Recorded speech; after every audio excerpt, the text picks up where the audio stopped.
નમસ્કાર દર્શક મિત્રો, તો લોકસત્તા શોમાં આપનું સ્વાગત છે।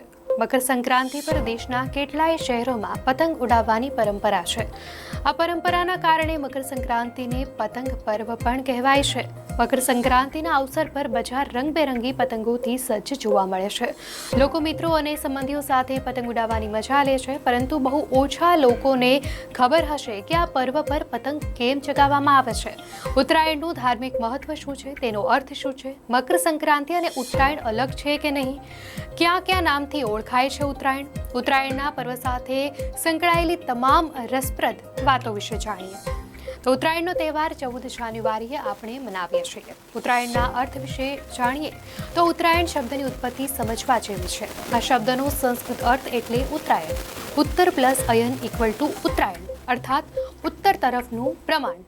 આ દિવસે સૂર્ય પૃથ્વીની આજુબાજુની પોતાની પરિભ્રમણની દિશામાં પણ પરિવર્તન કરી ઉત્તર દિશા તરફ ખસે છે, માટે ઉત્તરાયણ એટલે સૂર્યનું ઉત્તર તરફનું પ્રયાણ। હવે ઉત્તરાયણ એટલે શું? તો સૂર્યના આ પરિવર્તનથી આ દિવસે રાત દિવસ સરખા એટલે કે 12 કલાકના હોય છે, અને બીજા દિવસથી શિયાળાની લાંબી રાત ટૂંકી બને છે। એટલે કે ઉત્તરાયણ પછી દિવસ લાંબો અને રાત ટૂંકી બની જાય છે। તો આ દિવસે સૂર્ય ઉત્તરની સાથે સાથે એક રાશિમાંથી બીજી રાશિમાં સ્થાનાંતર કરે છે। સૂર્યની આ ક્રિયાને સંક્રાંતિ કહે છે। આ પ્રમાણે 12 રાશિ પ્રમાણે વર્ષમાં કુલ 12 સંક્રાંતિઓ થાય છે। 14 જાન્યુઆરીએ સૂર્ય ધન રાશિમાંથી મકર રાશિમાં સ્થાનાંતર કરે છે, માટે આ તહેવારને મકર સંક્રાંતિ પણ કહે છે। હવે સૌથી મહત્વનો પ્રશ્ન કે ઉત્તરાયણમાં શા માટે પતંગ ચગાવાય છે? આજે ઉત્તરાયણનો પર્યાય પતંગ બની ગયો છે, પણ પતંગનો ઇતિહાસ ખૂબ જ જૂનો છે।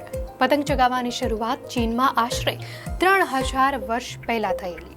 પતંગ બનાવવા સિલ્કના કાપડનો ઉપયોગ કરાયો હતો, ત્યારબાદ લાકડી માટે વાંસનો ઉપયોગ થયો હતો।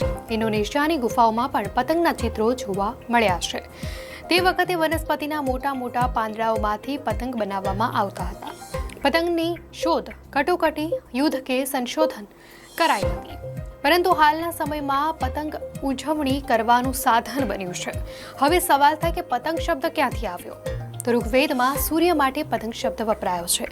પ્રાચીન ગ્રંથો અનુસાર સૂર્ય પાસે કલ્યાણ થાય છે તથા અમંગળ, દરિદ્રતા અને રોગ દૂર થાય છે। તો આ સમયે ઉત્તર દિશામાં પવન હોય છે।